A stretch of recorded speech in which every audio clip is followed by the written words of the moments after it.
Hoy iniciamos un nuevo ciclo de nuestras conversaciones para el desarrollo económico que realizamos acá en Deloitte junto al MBA de la Universidad Católica y este año junto al equipo de Copeuch, un espacio en que buscamos generar el diálogo para la discusión abierta, para una discusión honesta en torno de los grandes problemas que nos convocan como país.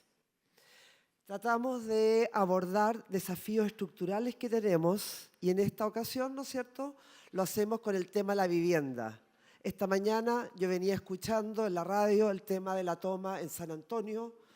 O sea, son temas de políticas públicas que a todos nos debieran convocar. En primer lugar, agradecerles a cada uno de ustedes el que nos acompañe esta mañana y también quiero siempre agradecer a los equipos de Deloitte, del MBA y de Copeuch que hacen posible que esto obviamente ocurra. A nuestros invitados, especialmente a la subsecretaria de Hacienda, que con mucha disponibilidad y facilidad accedió a acompañarnos. Heidi, muchas gracias en forma especial. Y la verdad es que, como yo les señalaba recién, lo que nos convoca es un tema urgente. Es un tema de alto impacto en el país y que probablemente aún no hemos dimensionado las consecuencias que tiene el no abordarlo de manera público-privada. Es un tema que se está reconfigurando fundamentalmente por tres factores. Transformaciones demográficas, que vamos a analizar en la presentación que nos harán Carmen y Marco a continuación, nuevas dinámicas económicas y modelos de negocios emergentes. No solamente hablamos de un asunto de mercado, es una urgencia social y generacional que demanda soluciones innovadoras, colaboración público-privada y una visión no de corto plazo, de mediano y largo plazo. Sabemos que los últimos años han sido complejos para el mundo inmobiliario, pero no solamente para ellos, también lo ha sido para el ciudadano chileno. En la presentación que veremos, el promedio de propietarios entre el censo del año 2002 y el 2024 disminuyó en un 20%. El sueño de la casa propia no está presente. Mientras que el promedio de arrendatarios aumentó en el mismo plazo de 22 años de un 29 a un 49%. Estas cifras son las que nos motivaron a desarrollar este seminario hoy día acá. Nuestro análisis desde Deloitte indica que tanto la renta residencial como en oficinas de alto estándar comienzan a verse brotes verdes, a consolidarse tendencias que podrían redefinir la forma en que concebimos el habitar, cómo concebimos los espacios de trabajo, impulsando nuevos desarrollos más sostenibles, inclusivos y adaptados a las necesidades actuales. Buenas prácticas de Canadá estarán presentes en la discusión de hoy día. Y nuevamente, gracias por abrirse a esta temática, gracias por esta discusión que vamos a tener. Y el cronograma, la agenda es la siguiente. Vamos a tener ahora una presentación con dos expositores, en los cuales estará Carmen de Deloitte para iniciar y después Marcos del MBA de la Católica. Y a continuación un panel de conversación que liderará la socia de Deloitte, Mariana Lisberger, con la subsecretaria y representantes de la Cámara de la Construcción y de Copeuch. Si es que nos queda un espacio, porque sé que la subsecretaria se tiene que ir a las 10:15 en punto, ojalá podamos hacer también preguntas. Muchas gracias a todos por acompañarnos y espero que esta oportunidad se traduzca en ideas creativas, innovadoras que impacten el desarrollo de Chile. Gracias. Hola, buenos días a todos. Mi nombre es Carmen Catán, soy la Senior Manager de la Real Estate y junto a Marcos preparamos esta presentación para darle contexto a la pregunta y el panel. El sueño de la casa propia, el paradigma en el mundo inmobiliario residencial y la situación actual. ¿Dónde estamos? Lo que hicimos nosotros fue buscar información del censo e información anterior con los últimos datos que fueron publicados, donde nos damos cuenta que en promedio ha bajado un 20% el propietario. Antiguamente estábamos alrededor del 70%, hoy en día estamos en el 47-50%. Después fuimos a ver el tema de la situación de los arrendatarios, donde nos vemos que ha bajado, ¿no es cierto?, en relación al propietario. Además, en esta situación del 2024 se abrieron distintas categorías, no solamente considerando propietarios y propietarios pagándose, sino otras situaciones como cesiones, esperando, ¿no es cierto?, una herencia, que también corresponden a las personas que hoy en día no tienen una solución habitacional directa. También pueden pertenecer a este grupo de personas que son posibles arrendatarios. Luego nos fuimos a mirar con la información de los datos cómo caracterizamos hoy en día esta vivienda. Si bien entendemos que el porcentaje de propietarios ha bajado, ¿cómo ha estado esta situación? Entonces fuimos a ver el índice de calidad respecto a si la vivienda está aceptable, y en el histórico nos damos cuenta que sí, estamos mejor, ¿no es cierto?, versus el 2002 en las cuentas del censo y el 2024. Sin embargo, esta variable es bastante general. Y hoy en día ya sabemos que estamos en un 98% de calidad aceptable. Sin embargo, hay otros factores que tenemos que empezar a revisar una vez que ya consideramos que la vivienda cumple con las normas básicas. En el fondo, el techo no se va a caer y no es una vivienda irrecuperable. Entonces nos fuimos a mirar el déficit cuantitativo. Y acá, ¿qué vemos? En el histórico, ¿no es cierto?, el déficit cuantitativo habitacional ha mejorado, ¿no es cierto?, desde el 996 hasta el 2015, pero en los últimos 10 años no hemos quedado pegados en torno al 10%. Y ahora, en cuanto a la situación de los hogares allegados, seguimos, parece, en la misma situación. O sea, puede haber una situación donde en una misma habitación, en una misma unidad de vivienda, pueda tener mejores condiciones de habitabilidad. Sin embargo, pueden haber más personas en la misma vivienda. Entonces nos fuimos a ver, ok, cómo está la obra nueva y cómo está cambiando los metros cuadrados en torno a los departamentos y las casas, y tratar de sacar un indicador de los metros cuadrados por persona. Y aquí, con información del Ministerio de Vivienda, de lo último que se construyó el 2024 y el 2022, nos damos cuenta que hay una diferencia en los metros cuadrados en casa y departamento. Por ejemplo, en casas ha bajado más o menos un 20%, sin embargo en departamentos la superficie está alrededor de un 78% menor. Y eso es todo lo que se está construyendo hoy en día como obra nueva. En el otro gráfico, por ejemplo, lo que hicimos fue ver todo el universo del Servicio de Impuestos Internos que tiene como destino habitacional, dividido por los últimos datos del censo respecto a la población. Y ahí pareciera que la situación es mixta. Si bien ese universo, ¿no es cierto?, es el total, porque pueden haber viviendas que están deshabitadas, tenemos un promedio alrededor de 20 metros cuadrados por persona. O sea, si 4 personas viven en una casa, tenemos vivienda de 80 metros cuadrados. Entonces parece que hay una situación, ¿no es cierto?, por un lado de las unidades nuevas versus lo histórico que se ha construido. Y después que ya tenemos la caracterización, ¿no es cierto?, de los propietarios, tenemos cómo está la vivienda y los metros cuadrados, dijimos, ok, ¿cómo está el gasto históricamente dentro de la población? Y ahí nos fuimos a esta encuesta, ¿no es cierto?, del presupuesto familiar, donde vemos que en el último del 2022, el presupuesto en el quintil 1 del gasto de vivienda está alrededor del 20%, y los quintiles 1, 2 y 3 gastan más o menos el 20% de promedio de su sueldo o presupuesto en vivienda. Y después, cuando lo vemos histórico, nos damos cuenta que los quintiles, ¿no es cierto?, 1 y 2 es lo que han aumentado mayor en su presupuesto de vivienda.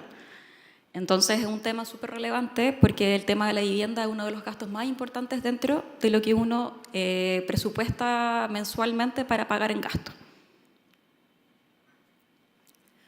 Y después dijimos, ok, vamos a revisar, además del presupuesto y todos los otros temas de los propietarios arrendatarios, cómo ha aumentado el UF metro cuadrado, que es una de las disyuntivas y una de las cosas que sale siempre en prensa. Y nos damos cuenta, ¿no es cierto?, que en las unidades nuevas hubo un crecimiento exponencial antes de la pandemia, donde casas y departamentos UF metro cuadrado iban aumentando. Sin embargo, después cuando empieza el alza de la construcción post-pandemia 2021, se queda un poquito estabilizado. Entonces nos muestran los datos que hoy en día el tema del acceso a la vivienda a lo mejor puede venir por diferentes temas y es multifactorial, no es un solo tema en el fondo el que afecta.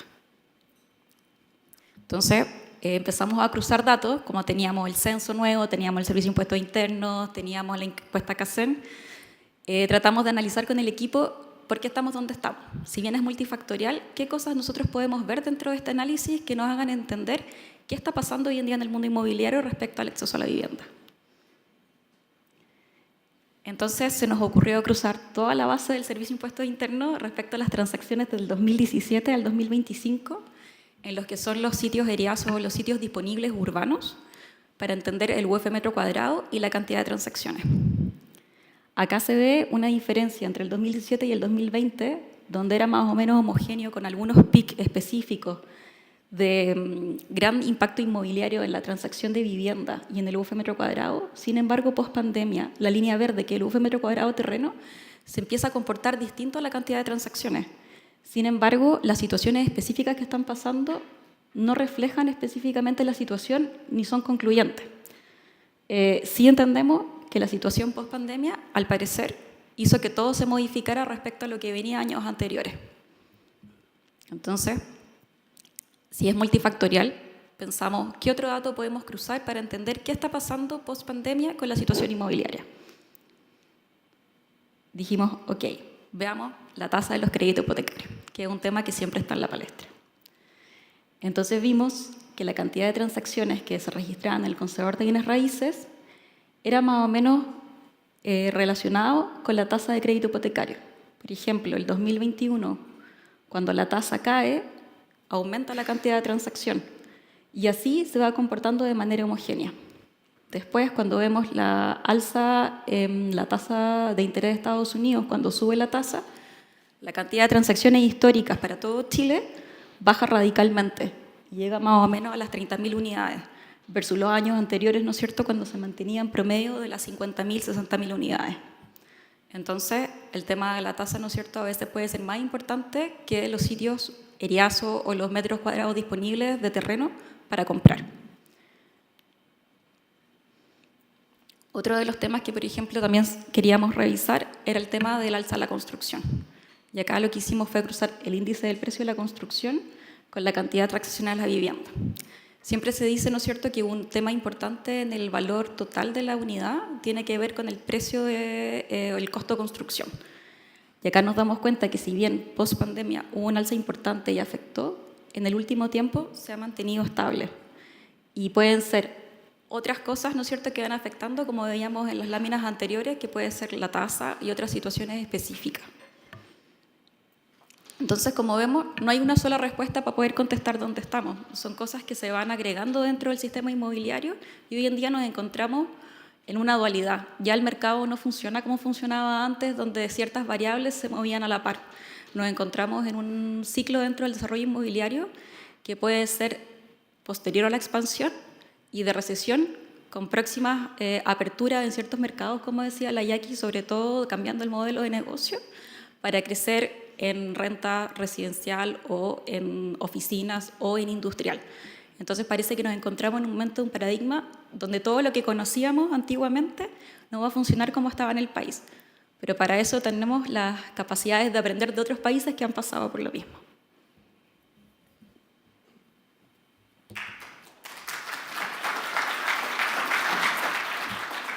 Gracias. Bueno, buenos días. A mí me toca revisar probablemente hacia dónde vamos, cuáles son los posibles futuros, y siempre es bueno mirar el vecindario de más arriba. Ahí está la OCDE. Ustedes ven que el índice de precios, cómo ha crecido, ha sido sistemático y nosotros estamos pegados al promedio, no estamos tan mal. Y hay un país que nos interesa, Canadá, es diferente en muchas cosas, el doble población, el doble ingreso, pero se parece en lo económico, ha tenido un shock de migración, que eso también nos ha pasado a nosotros, está cercano en el tema de los costos y pegadísimo en el tema de la renta. Entonces dijimos, miremos este país que nos gustaría parecernos, y en estos dos gráficos que muestra los ingresos y la razón entre el costo de la vivienda y los ingresos, se ven curvas muy parecidas. Entonces, más motivo, viéndolos a ellos como un ejemplo, para ver por dónde puede ir el futuro. Y miramos cuál ha sido su estrategia. Su estrategia ha sido multianual, de décadas. Tienen un plan hasta el 2031. Y hay muchos elementos, por supuesto, muchos tienen que ver con construir más. No va a ser el foco de este trabajo, pero hay una palabra que se empieza a repetir y que nos llama la atención, porque ustedes saben que la cultura se come a la estrategia con ketchup y papas fritas, y a veces la cultura no nos permite ver cosas, pero a veces otros ya las vieron, y la palabra renta se empieza a repetir. Fíjense que, por ejemplo, en su meta muy ambiciosa multianual de construir 3.800.000 viviendas, un porcentaje muy significativo está destinado a renta habitacional. Y ahí hay otras palabras que nos llaman a visitar la cultura. Aquí hay gente muy joven y no va a saber que hace muchos años hubo una obra de teatro de un grupo que se llamaba Ictus. La obra se llamaba Sueños de mala muerte, y se trataba de esta señora, Osvaldo Bermúdez, obsesionado con ser propietario. El fin no se los voy a contar, léanse el libro de José Donoso. Siempre usted sabe que Donoso es inesperado y patético, así que léalo con harto ánimo, pero ojalá que no nos pase a nosotros. Y la trampa, ¿no?, de esta obsesión de ser propietario sería bueno que la revisemos, sobre todo mirando este tema de Canadá. ¿Y por qué podría ser una trampa? Porque nosotros, que somos más mayores y estamos haciendo los diseños de política y negocio, quizás no estamos conectados con los más jóvenes, y ha habido un fuerte cambio. Fíjense que esta generación, los más jóvenes, la Gen Z, nacidos entre el 97 y el 2012, y a continuación los millennials, todavía jóvenes, pero ya no tanto. Fíjense, los más jóvenes son más globales, a veces no están pensando en la familia que nosotros pensamos, quieren tener perrijos, quieren viajar, y a lo mejor para ellos el tema de la casa propia no es como para nosotros. Fíjense, hay una encuesta que hizo Deloitte y que le pregunta a la gente ¿cuál es tu sueño dorado? Y la diferencia ya es sustancial de que deja de ser el sueño de la casa propia lo principal. Aparte, tenemos una población de 1 millón y tanto de migrantes que tienen evidentemente otras prioridades. Parece que las cosas están cambiando. Ahora, ¿el mercado está viendo esto? Claro que lo está viendo. El mercado siempre es más rápido, obviamente más que la academia. Y hoy día existen proyectos y empresas extraordinarias. Falabella, por ejemplo, que se compra un edificio completo para arrendarlo. Greystar, el principal operador de renta residencial de Canadá, también se ha comprado edificios enteros en Chile. En Santiago, donde está una población migrante muy importante, está más de un cuarto de las unidades de renta residencial, pero se están distribuyendo. Y acá hay unos gráficos bien interesantes que comparan cómo le va a los grandes operadores de renta residencial respecto de los llamados hormigas. Los hormigas somos probablemente muchos de nosotros, más o menos 1,5 millones, que tenemos una vivienda que arrendamos y que ocupamos como complemento. Entonces, esos son, comillas, los hormigas, y ustedes ven que en distintos formatos, en barrios que cuando son nuevos y llegan estos operadores tienen un delta de rentabilidad muy significativa.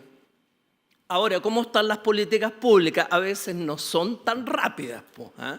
Y fíjense que aquí vemos todo lo contrario de este cambio. El grueso de los fondos públicos son destinados a la propiedad, no a la renta, como lo vimos que lo está pensando Canadá. Fíjense que el leasing habitacional, que uno cuando está en las empresas piensa en leasing por default, obvio que compro las cosas por leasing. Fíjense que la vivienda no está ni en el radar, muchas instituciones ni siquiera lo ofrecen. ¿Por qué no lo ofrecen? Porque nadie lo compra, porque no está en el radar, pero es algo muy parecido a la renta. Tiene la opción de compra al final con un cuotón, pero ese final, a lo mejor tú llegas a ese final con una cultura ya más dedicada a la casa propia que cuando eres joven. Hace poco se planteó este modelo de concesiones, ¿se acuerdan? Que es tan exitoso en las carreteras, hospitales, infraestructura, y se planteó ¿por qué no hacemos esto para la vivienda? Y muchos nuevamente se opusieron desde el mundo de las políticas públicas porque no llevaba a la casa propia. De nuevo, si estamos con 600, 700 mil viviendas de déficit, la propuesta, y con esto termino, es alinearnos, ¿no? Alinear el mundo privado, el cambio cultural, alinear las políticas públicas, porque no para reemplazar el crédito hipotecario, pero para complementarlo para todos aquellos que vean en la renta un camino para tener una casa digna. Muchas gracias y que les vaya bien.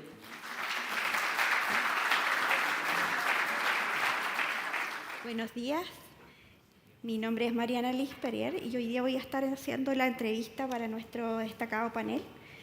Los quiero invitar a la subsecretaria de Hacienda, Heidi Werner. Un aplauso, por favor. Paulo López, el gerente hipotecario de Copeuch. Bienvenida, Heidi. Y Jaime Mozo, director de la Cámara Chilena de la Construcción. La primera pregunta es para la subsecretaria Heidi Werner. Subsecretaria, recientemente vimos que los datos mostraron que se han aprobado 6.000 viviendas, solicitudes de vivienda, para este nuevo subsidio de la política de tasa de interés, este subsidio a la tasa de interés. ¿Cómo estiman ustedes desde el Ministerio de Hacienda el impulsar esta reactivación económica para la compra de nuevas viviendas, considerando que el stock disponible, de acuerdo a esta nueva ley de subsidio, corresponde a un total de 60.000 viviendas? Bueno, primero que nada quiero agradecer, buenos días a todos y todas, quiero agradecer a Copeuch, a Deloitte y a MBA UC por la invitación para compartir con usted y cómo dar a conocer una de las políticas que nosotros impulsamos importantemente, que además nació de un diálogo largo con la Cámara Chilena de la Construcción, y a partir de la cual legislamos a propósito de una de las láminas, ¿no? Cómo se comporta la demanda por vivienda y por crédito hipotecario en particular, considerando la tasa de interés. Por lo mismo, lo que hicimos fue ir al Parlamento y trabajar en este subsidio de tasa, que la verdad es que, de acuerdo a nuestros datos, el stock de vivienda en distintas etapas de construcción, pero que al final del día son proyectos inmobiliarios que están detenidos, porque mientras no se reactive siguen estando ahí, no son 60.000, sino que son del orden de 105.000. ¿Ah? Por tanto, por lo mismo, considerando ese dato, es que se estableció que en el proyecto ley, y hoy día ley, hay 50.000 subsidios de tasa. Ahora, esos subsidios de tasa no son para cualquier vivienda, son para viviendas de menos de 4.000 UF, eso es importante, y dentro de esas de menos de 4.000 UF, ¿por qué menos de 4.000 UF? Porque en realidad de estos 105.000, por lo menos el 80% son viviendas de menos de 4.000 UF. Y en particular hay 6.000 subsidios que complementan con los subsidios de MIMBU para el sector de clase media, y esos son para viviendas de menos de 3.000 UF. Ahora, nuestro análisis a la fecha es que en realidad ha sido muy exitoso. Hubo una primera licitación para los 10.000 primeros subsidios y a un mes llevamos 6.000. Creo que eso da cuenta de que efectivamente hay, por un lado, se está combinando adecuadamente la reactivación del sector construcción, pero también muchas personas que están optando una vivienda y que de esta forma, efectivamente, esto se ha traducido en una disminución de la tasa. Nosotros, el subsidio es 60 puntos bases, pero además hay garantías. Y esas garantías han hecho que en muchos de los casos, no voy a entrar a dar propaganda aquí de ningún banco en particular, así que mejor ustedes lo vean en los datos públicos, pero efectivamente tantos bancos como otras instituciones han con crece asumido este desafío y de hecho en la gran mayoría de los casos incluso están por sobre 100 puntos base la disminución de las tasas. Entonces, desde ese punto de vista vemos que es una política exitosa. Y solo para terminar, creo que a propósito de la presentación y los cambios de, entre comillas, pongámosle, perdona que sea economista, para hablar patrones de consumo de cuáles son mis preferencias, también en este proyecto de ley, que hoy día es ley, se hicieron cambios al leasing. Porque efectivamente no estaba siendo muy utilizado y también con foco en población joven, que es bien distinto a propósito de lo otro. Y creo que también un debate importante a propósito de los metros cuadrados tiene que ver con la disminución del tamaño promedio de hogar. O sea, porque aquí cuando hablamos de 4, hace rato que dejamos de ser 4. Bueno, a lo mejor algunos de nosotros que estamos aquí seremos 4, pero la verdad que la gran mayoría de los hogares en Chile estamos hablando de un promedio de 2,8 o menos, sin contar, por supuesto, las mascotas y que han cambiado un poco también esas cosas. Pero digamos que el promedio de tamaño hogar ha disminuido y yo asumo que parte de la demanda hoy día de vivienda nueva también tiene que ver con esa realidad de disminución del tamaño promedio de los hogares. Perfecto. En ese mismo sentido, subsecretaria, tenemos hoy tasas hipotecarias que, si bien, como indicaba en la presentación, no son las más altas de la historia, pero están todavía en los promedios históricos más elevados desde la última década. Siempre se habla de esta correlación en términos económicos, de la correlación de la tasa hipotecaria con la tasa, la TPM, de política monetaria. Y en ese sentido, ustedes desde Hacienda, ¿qué medidas o políticas públicas se pueden implementar para ampliar el acceso al financiamiento y reducir el costo total de endeudarse para la vivienda? Hablamos de este subsidio a la tasa hipotecaria, de estos 60 puntos base, pero la pregunta va en el sentido de ampliar este beneficio. Por ejemplo, tenemos en el contexto de la crisis asiática, se entregaron incentivos tributarios para mitigar el efecto de las tasas elevadas y en ese sentido, ampliando la pregunta, ¿qué otro tipo de incentivos o mecanismos similares se podrían implementar para considerar hoy en las políticas públicas y así contractar el impacto de estas tasas que todavía están elevadas en el mercado? O sea, bueno, nosotros, como señalé previamente, preferimos trabajar en una política mucho más focalizada al problema, porque en la práctica eso es lo que se hizo con el subsidio tasa y está probando ser bastante exitoso, porque trabajamos por un punto con un subsidio a las personas, esto por supuesto es para personas naturales, el subsidio tasa porque también busca permitir a personas que probablemente no eran capaces de optar un crédito previamente, por lo mismo el subsidio tasa es a la persona natural, pero eso en línea también con garantía al sector inmobiliario.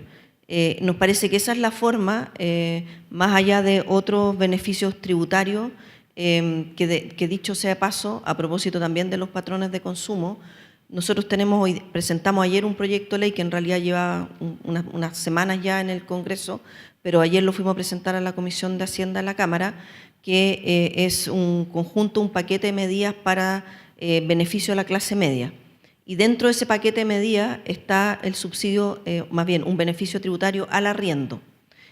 Porque hoy día existe efectivamente el beneficio tributario a las personas que tienen un crédito hipotecario, pero al equivalente que gasta en arriendo eso no se reconoce. y que por distintas razones, bueno, incluso por decisiones de preferencia, puede ser que el arriendo sea lo que más acomode a un hogar. Y por supuesto el que haya más arriendo también genera una mayor inversión en el sector inmobiliario. Por lo mismo, en este subsidio de arriendo, que es del orden, se reconoce un crédito tributario del orden de 550.000 pesos, que equivale más o menos al subsidio, o sea, al beneficio tributario que tiene el crédito hipotecario. Y eso es algo que estamos legislando, que espero que se dé, y calculamos que beneficia al orden de 900.000 personas que hoy día arriendan y que tendrían este beneficio. Esto sumado a un conjunto de otras medidas que tenemos, el FOGAES Vivienda Construcción, ¿no es cierto?, que genera una garantía del 10% del pie para la compra de 10 a 20, también lo sumamos. También hicimos ajuste al DS01, que es parte de los programas del MIMBU, donde se aumentó el valor de la vivienda desde 2.200 UF a 3.000 UF, y así hay varias otras medidas. Y también está el crédito de IVA a las empresas constructoras, que supuestamente, ¿no es cierto?, terminaba el 2025 y se prolongó hasta para no equivocarme, no decir algo, hasta el 2027. Entonces hemos tomado distintas medidas, pero nos parece que tienen que ser mucho más focalizadas respecto del objetivo que uno quiere lograr. Porque a veces cuando uno establece beneficios tributarios sin pensar bien el objetivo que se quiere lograr, generamos malas prácticas, que es parte de las cosas que también estamos corrigiendo en este proyecto de ley que les mencionaba de clase media. Perfecto, muchas gracias, Heidi. Pregunta entonces para José Mosó, director de la Cámara Chilena de la Construcción. Perdón, Jaime. Un gusto, Jaime. En los últimos 15 años, Chile ha sido un país donde se han aumentado los precios de las viviendas, como se mostraba en el gráfico del estudio, según los datos de OCDE. Si bien observamos que el costo de los materiales como parte del costo de construcción entre el 2012 y 2022 pasó de entre 15,7 UF por metro cuadrado a 24,8 UF por metro cuadrado, se ha estabilizado en este último tiempo, que como también mostraba la gráfica. Los valores de las propiedades, no obstante, siguen altos. Desde su experiencia, ¿cuáles han sido las estimaciones respecto a la evolución futura de los precios de la vivienda? ¿Cómo lo ven ustedes? Y en ese escenario, ¿qué medidas pueden adoptar para mitigar este efecto de alcista acumulado que llevamos teniendo en los últimos años y digamos que es lo que depara el futuro? Muchas gracias. Es muy importante y agradezco el poder participar de un diálogo tan abierto y amplio, porque son materias, estimo yo, para el país de tremenda relevancia. Chile se ve enfrentado a una situación que en general no es distinta a la que está viviendo el mundo entero. La situación de la vivienda cada día es más difícil. La generación de oferta, a nuestro entender como gremio, tiene que provenir de todas partes y con todas las formas posibles, ¿ya? Tenemos problemas de cortísimo plazo, situaciones sociales que son insostenibles. No podemos seguir con un país que tiene 100.000 familias en un campamento, radicadas en territorios en los cuales con una lluvia fuerte, en un evento, esas casas van a ser pasadas a llevar por el agua. Entonces tenemos que tener, primero que nada, como foco, preocuparnos de una vez por todas radicalmente como país en esto. Y esto, como bien se ha dicho aquí, es un problema multifactorial. Esto no se trata solo de que el ministerio establezca normas. Aquí el país como un todo tiene que generar políticas y propuestas que tiendan a ayudar a resolver este problema rápido. Desde mi punto de vista, creo que es muy necesario que la contraparte generadora de oferta, que es el Estado, pueda tener una organización interna, una estructura que sea coherente con esta necesidad de velocidad para resolver los problemas. Los que desarrollamos proyectos nos vemos enfrentados a una cantidad de organismos que, cumpliendo su misión y su obligación, generan una presión, una contradicción muchas veces sobre el poder desarrollar las cosas en forma rápida. pasamos por diferentes etapas de revisiones que muchas veces son contradictorias y muchos organismos no tienen plazos para responder. No tienen plazos para responder. Por lo tanto, la velocidad no existe. Atendiendo fundamentalmente a la pregunta, y me voy a colgar algo que dijo la subsecretaria aquí, la demanda está cambiando. Hoy día no son 4 habitantes por vivienda. La realidad del país está bajo 3. Pues bien, todo lo que se norma, toda la obligación que tenemos que generar es con 4. Por lo mismo, al tener como obligación una densidad de 4 habitantes 4 habitantes por vivienda, nos lleva a que el uso del suelo es ineficiente. Por lo mismo, si reducimos ese numerito muy complicado que muchos arquitectos sufren con él, bueno, tendríamos la posibilidad de hacer más eficiente el uso del suelo al tener 2,8, por ejemplo. Con eso damos un impulso directo a que el suelo, que explica hoy día del orden del 50% del aumento del costo de la vivienda, no son números de la Cámara lo ha validado, son valores del Banco Central. Entonces, yo creo que tenemos que generar políticas que ayuden a hacer eficientes los procesos. Tenemos un marco normativo que ahoga los procesos.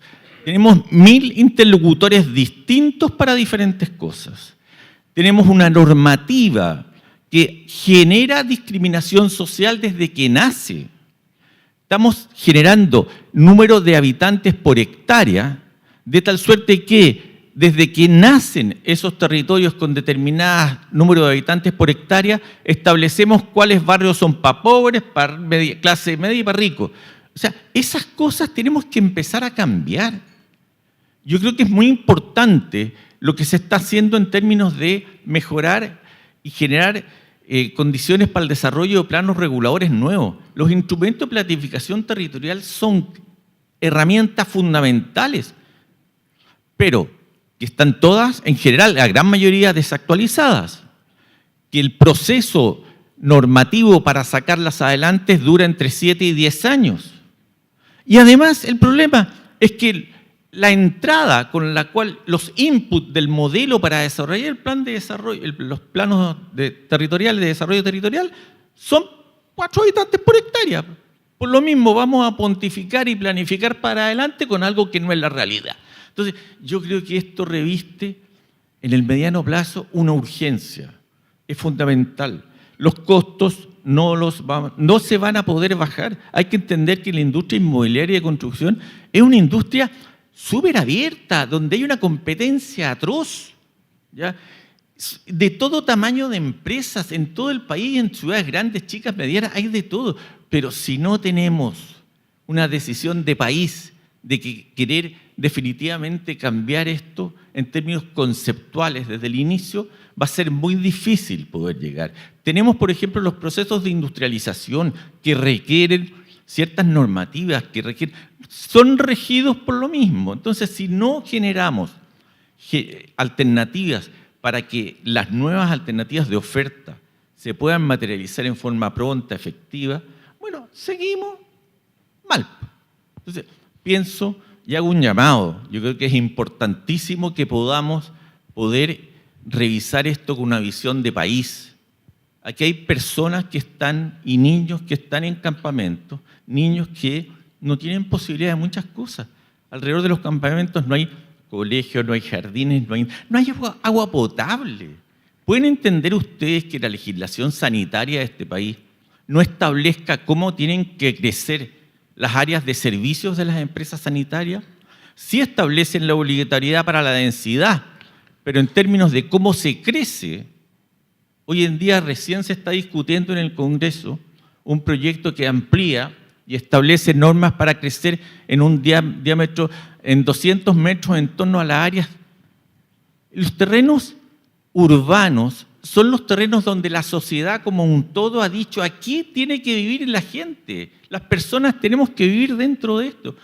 Tenemos que hacer mucho. Yo creo que para bajar los costos, para tener costos más bajos, tenemos que hacer cambios muy profundos, tenemos que tener la disposición a querer hacerlo, pero tenemos que focalizarnos hoy día en los problemas de urgencia. Eso. Muchas gracias. Muchas gracias. Bueno,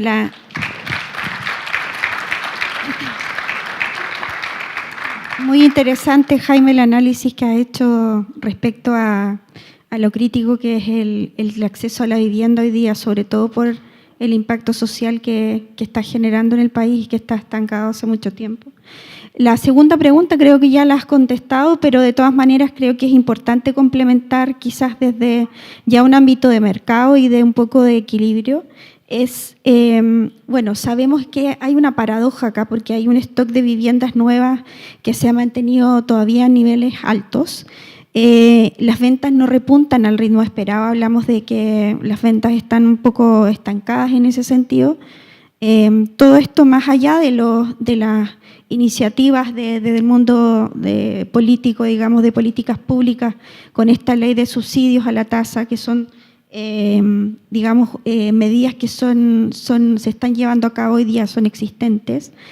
Desde el punto de vista estructural que tú venías conversando, y ya más, digamos, a abrir estas opciones, ¿qué otras medidas estructurales o ajustes, llamemos planificación urbana, permisos, políticas de suelo que hablabas recién, se requieren para que la oferta logre adecuarse a la demanda efectiva que habla Keynes? Ya, bueno, continuando, nosotros en el mundo estamos enfrentando demandas muy distintas a lo que es el crecimiento por natalidad. Hoy en día la realidad de la familia es muy distinta a la realidad de la familia que teníamos hasta hace 20 años atrás. Proyectar antiguamente era relativamente fácil, era una curva creciente. Hoy en día nos encontramos con que es una curva que en un momento de la etapa de la vida la familia quiere comprar una vivienda, esa familia por diferentes circunstancias desaparece en parte y se genera demanda, se mantiene esa vivienda y se genera otra porque se fue ese padre o se fue esa madre y se genera un arriendo implícito y así nos vamos encontrando con una variabilidad gigantesca. O ese joven que ve dificultado el poder ahorrar por la realidad de sus ingresos y con una aspiración de repente muy apresurada, no quiere comprar, sino que esperar un tiempo y ir tomando las decisiones en función a ello. Es difícil. Yo creo que cosas como la que hemos hecho como Cámara con el Ministerio de Hacienda son tremendamente relevantes e importantes de tal forma de poder apuntar a resolver el problema inmediato, que es lo que los chilenos necesitamos. Yo siento que es urgente que se establezca por un periodo X de tiempo cierta normativa que permita tener instancias en las cuales la oferta que se genere pueda responder realmente a la demanda real de las cosas. Es importante, por ejemplo, en las familias, para los sectores vulnerables, hay que preguntarse muchas cosas. Los precios de las viviendas que se está entregando, el estándar de esas viviendas y todo, estamos entregando viviendas que son realmente espectacularmente buenas, muy, muy buenas. El problema es, ¿tenemos plata en el país para ello?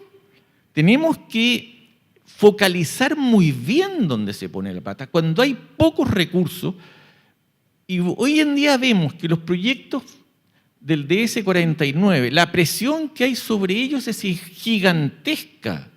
Como la clase media se ha visto dificultada en poder optar a un crédito o a comprar una vivienda, bueno, la presión que existe sobre el DS49, que es el decreto que regula la entrega de vivienda prácticamente gratis, no quiero hablar de edad porque la familia tiene un premio incluso por el ahorro que pone. Bueno, la presión que hay sobre ese decreto es gigantesca. Los problemas de focalización, a quién le corresponde de acuerdo a la ley, en eso es un tema que lo hemos discutido como Cámara con el área correspondiente al Ministerio de Desarrollo Social, de tal forma que veamos las formas que efectivamente sean a las familias que la legislación dice que le tienen que llegar esas ayudas pero no a todo el mundo, porque se hace muy difícil. El país no va a poder sostener políticas de ese tipo si no generamos un esfuerzo tremendo para resolver el problema de la clase media.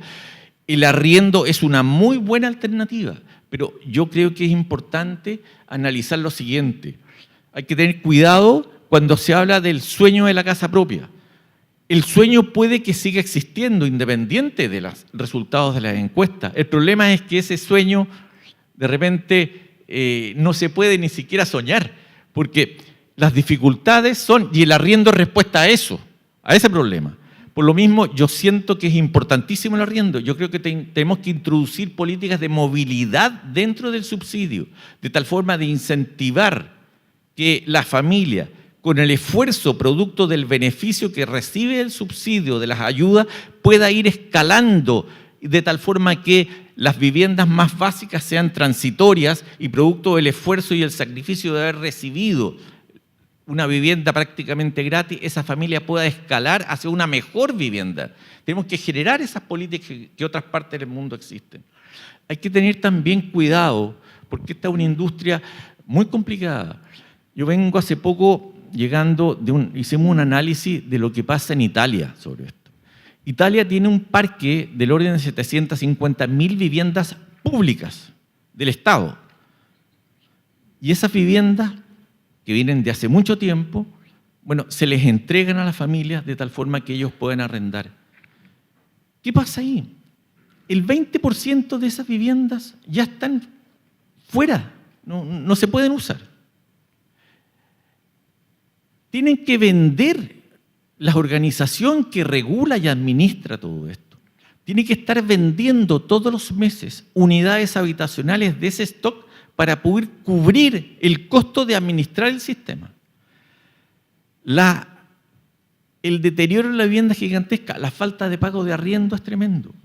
Entonces, yo creo que es muy importante que las señales que se den apunten a que los procesos sean como bien eficientes. En general en el mundo, y lo que está pasando en Italia, es que esta responsabilidad se le está entregando con mayor fuerza no a los gobiernos, sino a los particulares, con una acción muy poderosa, muy potente, muy preocupada del Estado en que generar las normativas para que las cosas pasen, pero no hacer las cosas, ¿ya? Yo creo que es importante tener presente eso, porque de repente la participación muy activa del Estado como agente y operador puede generar distorsiones muy potentes en un mercado y generar una problemática en la industria muy grande. Por ahí va el análisis. Gracias. Excelente, Jaime.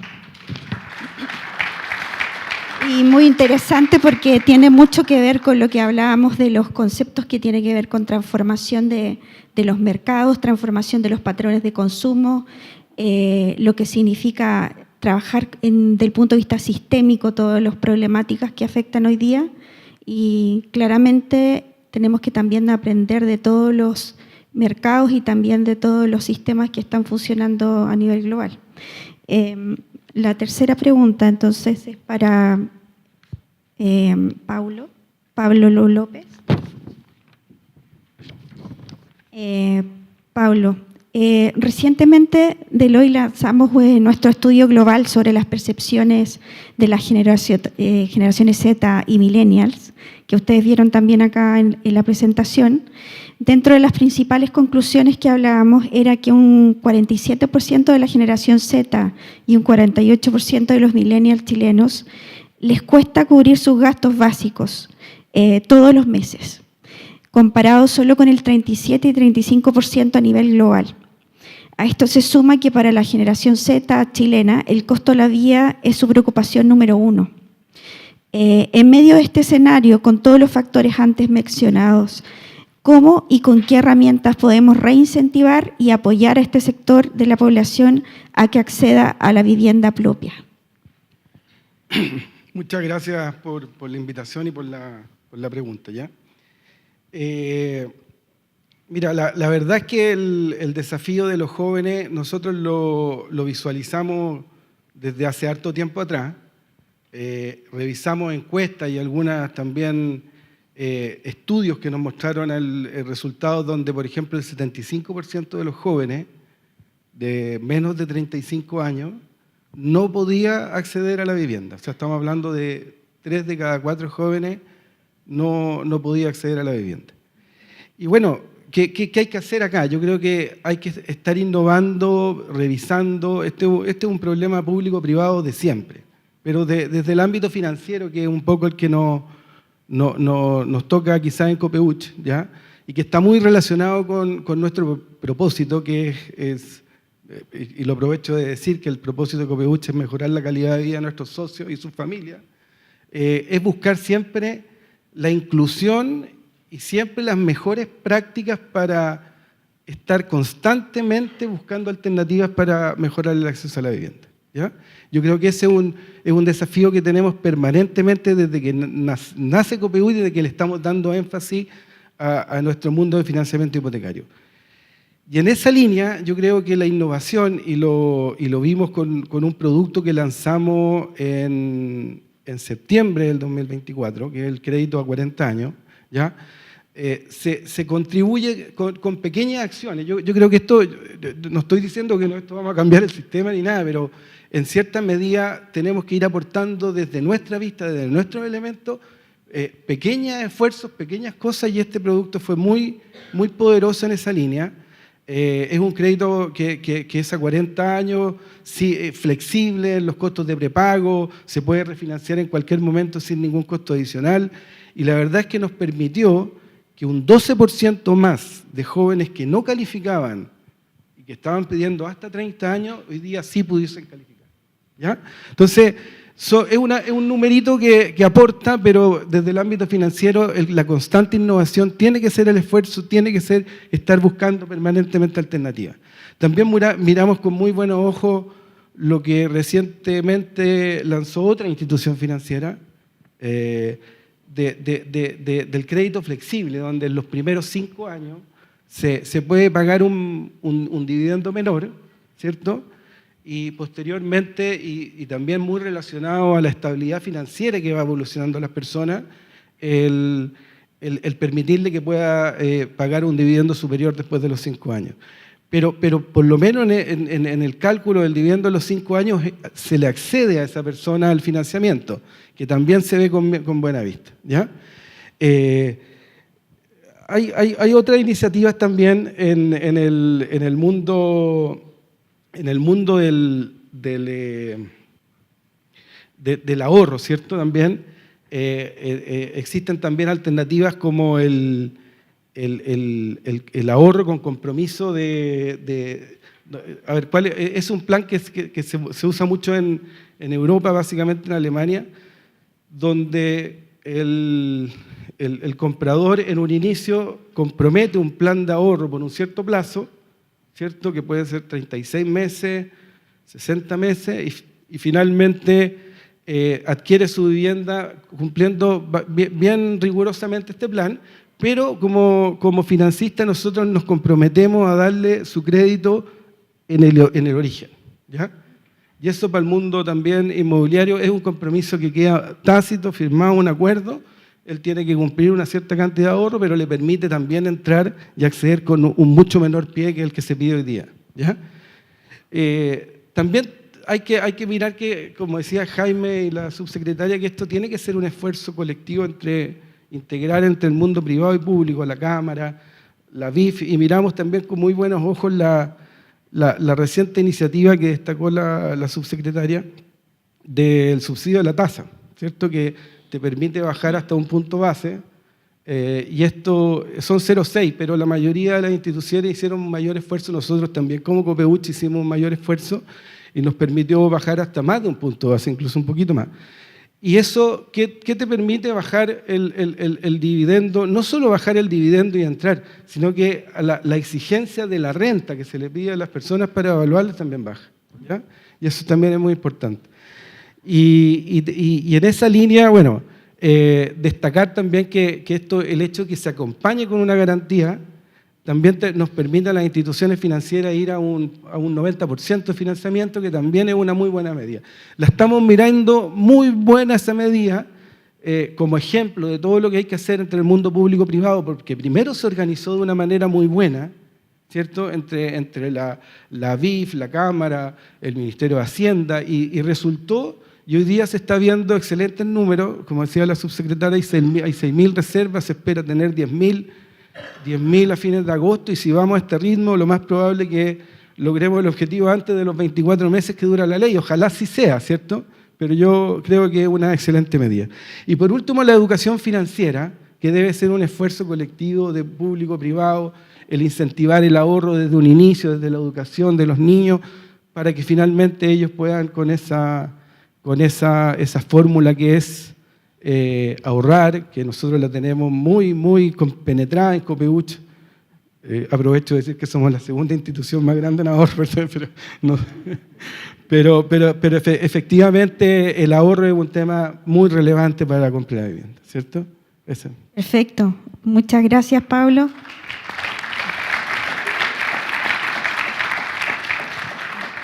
Bueno, voy a hacer una pregunta abierta y ahí, digamos, si ustedes quieren colaborar y también después la audiencia si quiere hacer alguna pregunta.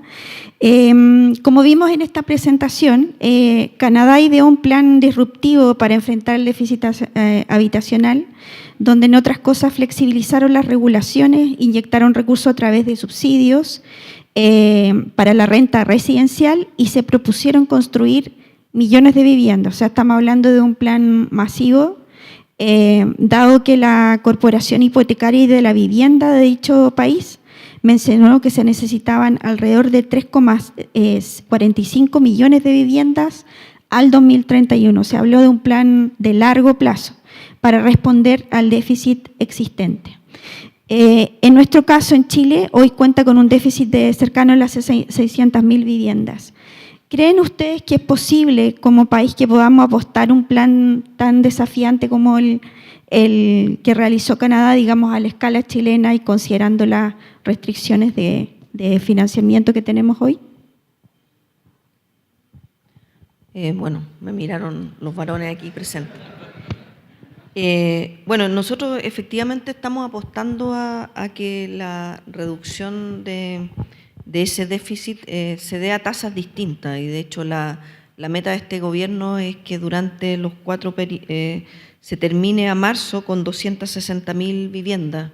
El trabajo del Ministerio de Vivienda, bueno, perdón la redundancia de la palabra, pero es el Ministerio de Vivienda, ha sido bien importante en esta materia. De hecho, la expectativa es que tener vivienda y o sea, no expectativas. Hoy, viviendas terminadas o entregadas están del orden de 208.000, que quedan poco tiempo para que termine el gobierno. En ejecución hay 127.000 y por iniciar hay otras 63.000. Por tanto, uno podría decir que esa meta se cumplió, probablemente no es del todo lo que se requiere, porque estamos hablando de un déficit mayor. Pero creo que si a este ritmo se traspasa una posta, porque creo que todo lo que aquí se ha conversado no es política de un gobierno, es una política de estados. Y probablemente lo que ocurre en países como Canadá, que a la escala de ser más o menos similar, es que las políticas trascienden a los gobiernos y no venimos a discutir si en realidad debió haberse hecho aquí o en este terreno, o qué problema hubo en el suelo con la expropiación, y entramos a estos debates que creo que poco le importan a la ciudadanía. Lo que importa es que podamos continuar con ese proceso.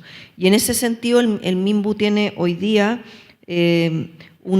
por tanto, si uno suma las terminadas, las en ejecución, más las por iniciar, ya estamos hablando de 400.000 viviendas. Por tanto, si la aposta se da en estas mismas tasas, deberíamos más pronto poder ir reduciendo esos déficits, asumiendo también que no hay cambios. Nosotros creo que aquí se ha conversado poco de un desafío que tenemos importante a propósito de nuestra configuración demográfica, ¿no? Tenemos bajas tasas de natalidad, por no decir bien bajas. De hecho, hemos llegado a los niveles de tasas de natalidad de la OECD mucho más rápido de lo que ellos se demoraron, a propósito del ejemplo de Italia y otros países. Por tanto, ese es un desafío, pero al mismo tiempo tenemos una población adulto mayor, no por decir nadie de los que están acá, pero digo que en general nuestra población adulto mayor crece importantemente, y eso también genera otros desafíos a propósito de estas viviendas flexibles, que acá no se ha conversado tanto, se ha conversado el valor del suelo, que por supuesto es un problema, y de hecho cuando uno mira la meta a propósito del plan de vivienda habitacional, en aquellas regiones donde ha sido mucho más difícil de cumplir, tiene que ver con un tema suelo, que no es solo un tema valor, sino también de disponibilidad, de que la gente no necesariamente quiere vivir alejado del centro donde está su trabajo, su educación, etc. Entonces tenemos, por supuesto, ese desafío, y creo que eso también hay que ponerlo en el análisis más de política pública, porque ese envejecimiento adulto mayor requiere necesidades con viviendas flexibles. ¿A qué me refiero? A las adecuaciones necesarias. No es posible subir una escalera, ojalá que todos podamos subirla siempre, pero efectivamente hay que hacer adecuaciones en los baños, en distintas áreas. Y parte de las políticas también, creo yo, en estos debates, es cómo esta construcción y esta forma de construir permite que la vivienda se vaya adaptando de acuerdo a las necesidades también de los cambios demográficos. Hoy día, cuando uno piensa en una vivienda nueva, piensa en lugares de juegos infantiles, pero la verdad es que a poco andar, esos juegos infantiles dejan de ser usados y pasan a ser otras las necesidades de los entornos. Entonces, eso diría yo en general.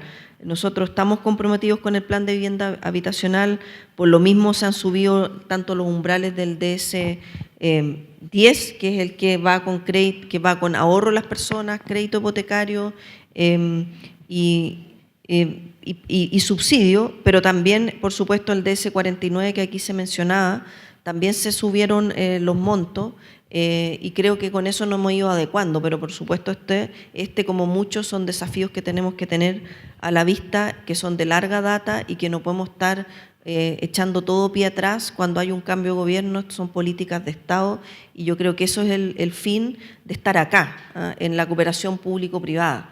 El rol de los privados cuando hay un cambio de gobierno, más allá de su propia, deseos políticos, es que las políticas trasciendan, que podamos llegar a la gente de manera rápida y que no perdamos el primer año de cualquier gobierno debatiendo si lo que el gobierno anterior hizo bien o mal, sino que, por supuesto, tomemos esa posta, y en vivienda y en el sector construcción claramente eso es así. Nunca un gobierno va a terminar todas las viviendas, porque esto es al igual que el sector construcción, tiene gastos de arrastre entre un año a otro. Los proyectos son de larga data.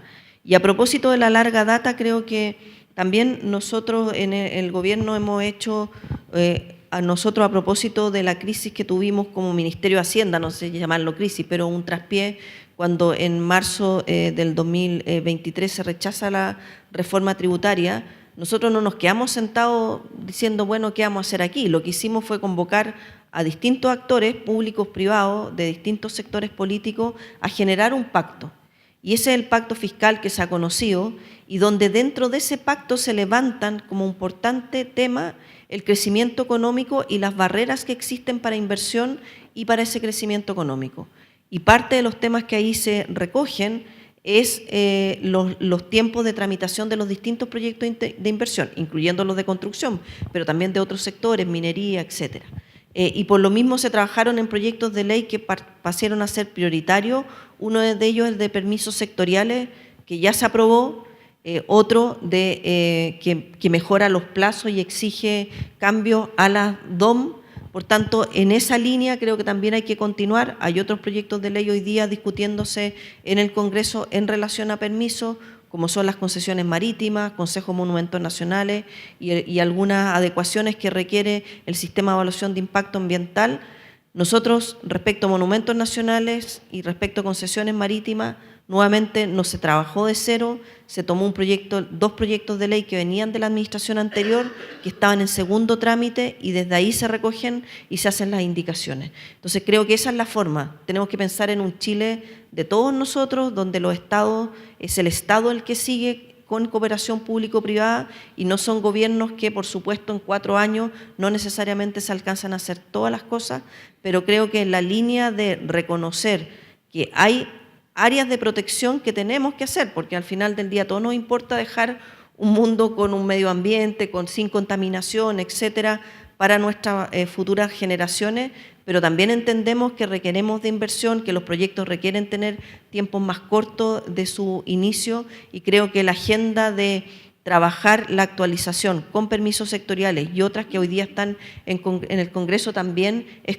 totalmente complementaria al poder tener plazos más cortos también para cortar el déficit de vivienda. Eso diría. Gracias.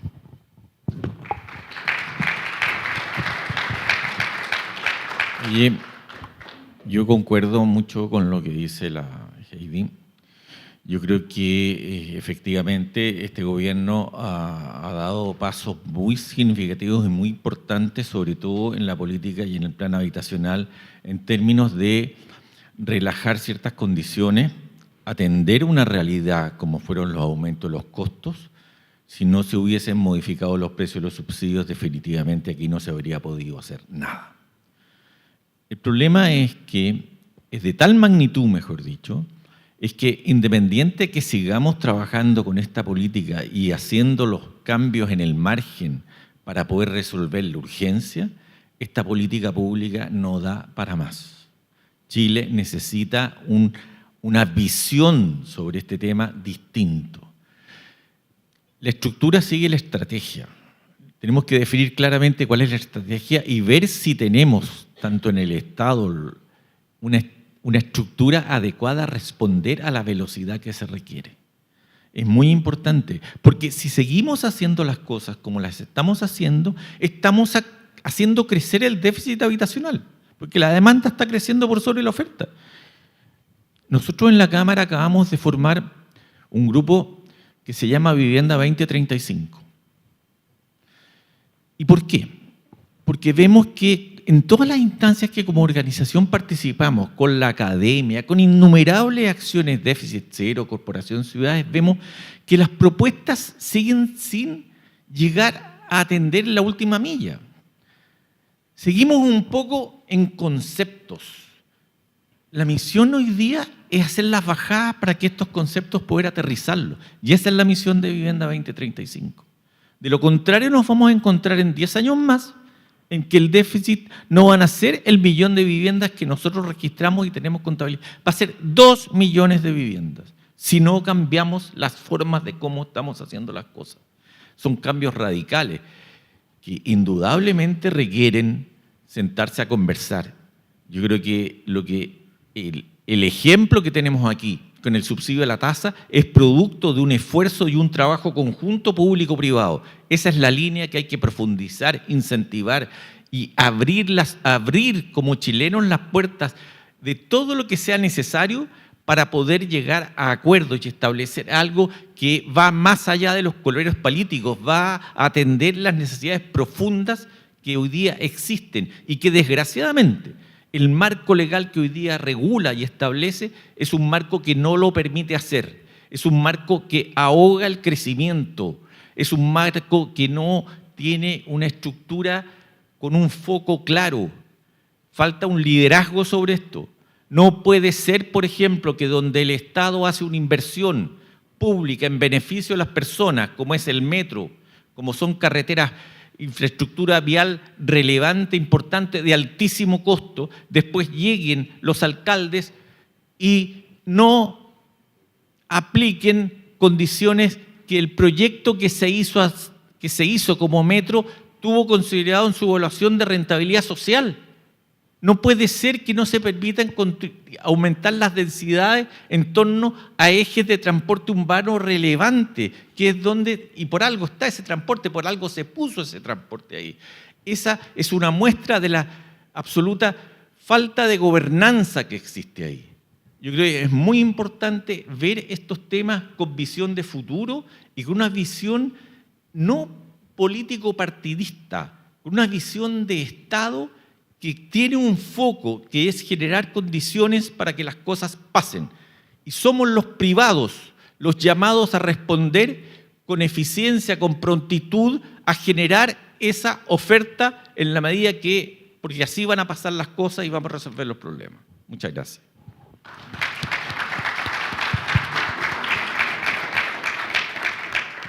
Sí, mira, yo voy a contar algo. Ayer cuando preparaba esta presentación, con mi familia, con mis hijos, les contaba los números y les conté que había un sobrestock, digamos, de 105.000 unidades por un lado, que se estaban tratando de vender, y por otro lado, en otra parte de la historia, había un déficit de 600.000 propiedades, que es más que 600.000, ¿cierto, Jaime? Y no entendían. Entonces, ¿pero por qué si hay 105 y tenemos? No entendían. Entonces, aquí el desafío es cómo converger la oferta con la demanda. Y lo que habló la subsecretaria Jaime está en línea con este acuerdo que tenemos que hacer como país del mundo público y privado, de estar unidos en una causa que es demasiado importante en forma estructural, ¿ya? O sea, el modelo Canadá, muy bienvenido. Yo creo que hay que hacer muchos ajustes desde el punto de vista de las velocidades de los permisos en el mundo de la construcción, de la oferta. Hay que hacer ajustes quizás también. En Canadá se hicieron esfuerzos tributarios también, ¿cierto? Hay que mirar también el IVA, por ejemplo. Hay que mirar todo el círculo para poder llegar a hacer algo tan disruptivo como lo que se hizo en Canadá. Pero lo tenemos que hacer en conjunto. El compromiso nuestro como Copeuch es estar en esa línea, muy relacionado en el mundo público-privado, con la Cámara, con el sector público, con el Ministerio de Hacienda, Ministerio de la Vivienda, que estamos siempre relacionados. Así que por ahí va mi reflexión, mi respuesta. Bueno, yo les quiero agradecer.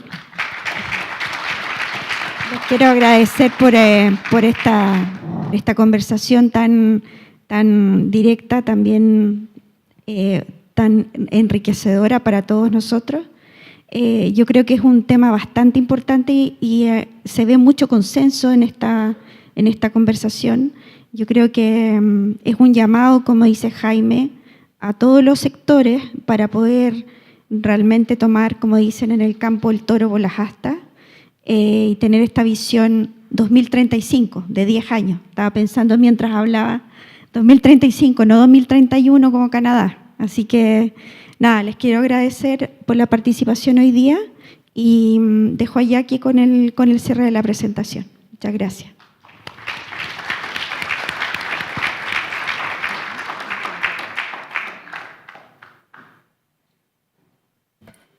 Gracias.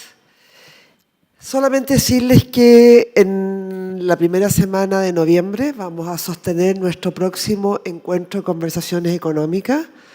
Estos muchas veces no tienen una temática que está definida con tanta antelación, porque también nos vamos adaptando a lo que está en el debate de la política pública, a lo que es de interés del país, pero van a quedar invitados y van a recibir oportunamente esta invitación, primera semana de octubre, y nuevamente gracias a los socios de Deloitte, al MBA de la Católica y a Copeuch, y por supuesto a nuestros invitados. Subsecretaria, nuevamente muchas gracias.